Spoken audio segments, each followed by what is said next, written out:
বিকাশ ভবনের শিক্ষা দপ্তরের প্রিন্সিপাল সেক্রেটারি বিনোদ কুমার এবং সেক্রেটারি হচ্ছে শুভ্র চক্রবর্তী। এনারা দুজন ছিলেন আমাদের সঙ্গে। প্রথম আলোচনায় যেটা উঠে এসেছিল যে রিভিউয়ের বিষয়ে সরকারের স্ট্যান্ড পয়েন্ট কি। ওনারা বলেছেন যে রিভিউ করার বিষয়ে সরকার এবং স্কুল সার্ভিস কমিশন যে ড্রাফট রেডি করেছে, যে রিভিউ ফাইল করেছে, সেক্ষেত্রে যথার্থ এবং স্ট্রংলি কিন্তু যাতে সমস্ত যোগ্য শিক্ষক শিক্ষিকার চাকরি ফিরিয়ে আনা যায়, সেক্ষেত্রে ওনারা বেশ লিগ্যালি কিন্তু স্ট্রংলি সেটা প্রেজেন্ট করেছেন। তো সেটা আমরাও দেখেছি যে ড্রাফটটা সত্যি ভালোই হয়েছে।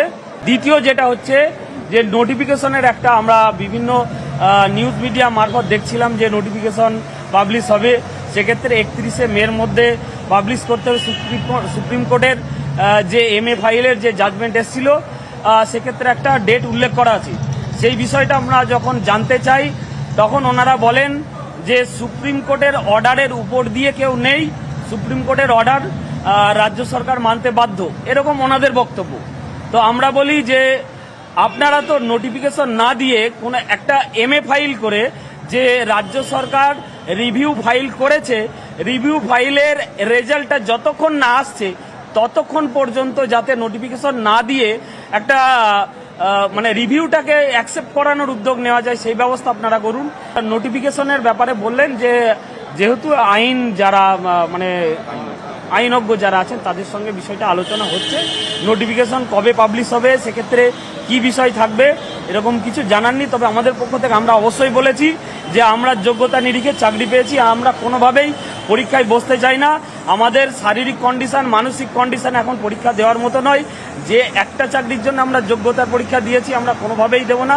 আইন বাঁচিয়ে যাতে সমস্ত যোগ্য শিক্ষক শিক্ষিকা ও শিক্ষাকর্মীর চাকরিটাকে সুনিশ্চিত করা যায়, এই প্যানেলটাকে বাঁচানো যায়, বা অন্যান্য ক্ষেত্রে যদি প্রয়োজন হয় যে রিপ্যানেলের মধ্য দিয়ে, কারণ OMR অথেন্টিক, এটা CBI-এর যে OMR উদ্ধার করা যে OMR কপি সেটা কিন্তু সুপ্রিম কোর্ট এবং হাইকোর্ট সেটাকে মান্যতা দিয়েছে। তাহলে সেটা যদি মান্যতা দেয় তাহলে কমিশন বা সরকার সেইটাকে মান্যতা দিয়ে কোর্টের কাছে এইটা অ্যাপিল করুক যাতে রিপ্যানেলের মধ্য দিয়ে এই যারা যোগ্য শিক্ষক শিক্ষিকা তারা যাতে এই মানে সেম চাকরিতে সেম স্যালারিতে এবং স্বপদে বহাল থাকতে পারে, সেই ব্যবস্থাটা ওনারা করুক। আচ্ছা, ভেতরে আমরা গেছিলাম, আমরা প্রথমত চেয়েছিলাম শিক্ষামন্ত্রীর সঙ্গে দেখা করতে। তো সেক্ষেত্রে প্রথমত শিক্ষামন্ত্রীর সঙ্গে আমাদের দেখা হয়নি। আমরা যখন এখান থেকে যাচ্ছিলাম তখন আমাদের মধ্যে আশা ছিল যে হয়তো ভেতরে শিক্ষামন্ত্রী থাকবেন। তো শিক্ষামন্ত্রী না থাকায় আমরা কিছুটা আশাহত হয়েছি, কারণ যে প্রশ্নগুলো আমাদের ছিল সেগুলোর সব উত্তর ওনাদের কাছে ছিল না। সেটা হয়তো যদি শিক্ষামন্ত্রী থাকতেন তাহলে হয়তো 100% আমরা স্যাটিসফাইড হতে পারতাম বা একটু বেশি হতে পারতাম। ওনারা সমস্ত বিষয় আমাদেরকে স্যাটিসফাই করতে পারেননি। বেশ কিছু বিষয় যেমন পরীক্ষা, যারা অসুস্থ হয়েছেন, যাদের এই কেসের জন্য স্ট্রোক হয়েছে, কাউরি প্যারালাইসিস হয়েছে, এই ক্যান্ডিডেটগুলোর তাহলে কি হবে, এই বিষয়টা নিয়ে কোনো সদুত্তর আমরা পাইনি। দ্বিতীয়ত হচ্ছে যে শিক্ষামন্ত্রী কেন আমাদের সঙ্গে আজকে দেখা করলেন না, এটারও সেরকমভাবে সদুত্তর আমরা কোনো পাইনি।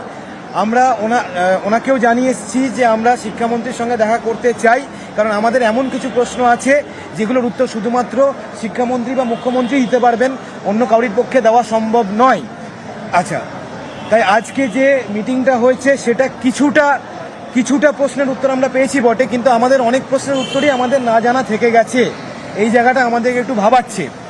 দ্বিতীয়ত, এরপর থেকে আন্দোলনের অভিমুখ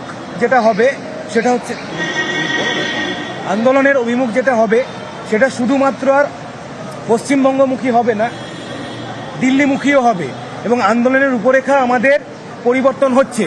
আমরা বিশ্বাস করি যে আমাদের আধিকারিকদের দুর্নীতির জন্য যতটা দায়ী এখানে, কিন্তু কোর্টও আমাদের দিকটা দেখেনি, মানবিকতার গ্রাউন্ডে দেখেনি, এবং আমাদের সঙ্গে ন্যায় হয়নি। আমরা মনে করি আমাদের সঙ্গে ন্যায় প্রতিষ্ঠা হয়নি, এবং যেটা হয়েছে সেটা ভারতবর্ষ তথা পশ্চিমবঙ্গের কাছে প্রচণ্ড কলঙ্কিত একটা বিষয়। তাই এর পরবর্তী আন্দোলনের অভিমুখ আমরা দিল্লিমুখীও করতে চলেছি, এবং সেটা কিভাবে করব সেটা পরবর্তীকালে জানানো হবে। এবং আমরা কোর্টকেও বার্তা দিতে চাইছি যে এইটা যেটা হয়েছে রায়টা, সেটা এতগুলো মানুষের জীবন জীবিকা নিয়ে যে ছেলে খেলা হয়েছে, এই বিষয়টা একেবারে হেলাফেলা করার মতো নয় এবং এই বিষয়টা নিয়ে পুনর্বিবেচনার যে আর্জি করা হয়েছে এবং এই যে রায়টা হয়ে থাকলো এটা পরবর্তীকালে আমাদের যারা ভাই বোনেরা আছে এবং পরবর্তী প্রজন্ম আছে তারা যখন পরীক্ষা দেবে এইটাই কিন্তু ইনস্ট্যান্ট হিসেবে ইউজ করা হবে এবং এই যে হয়ে থাকলো এর পরবর্তীকালে কোনো প্যানেলে বা কোনো জায়গায় যদি কোনো 2% বা 3% দুর্নীতি বেরোয় তাহলে কিন্তু সেই প্যানেলটাও ক্যান্সেলের রাস্তার দিকেই যাবে। তাই এই ইনস্ট্যান্সটা সেট হয়ে থাকা উচিত নয় আমরা মনে করি। এটা ভারতবর্ষ তথা পশ্চিমবঙ্গবাসীর কাছে প্রচণ্ড ক্ষতিকর একটা বিষয় হয়ে দাঁড়াবে।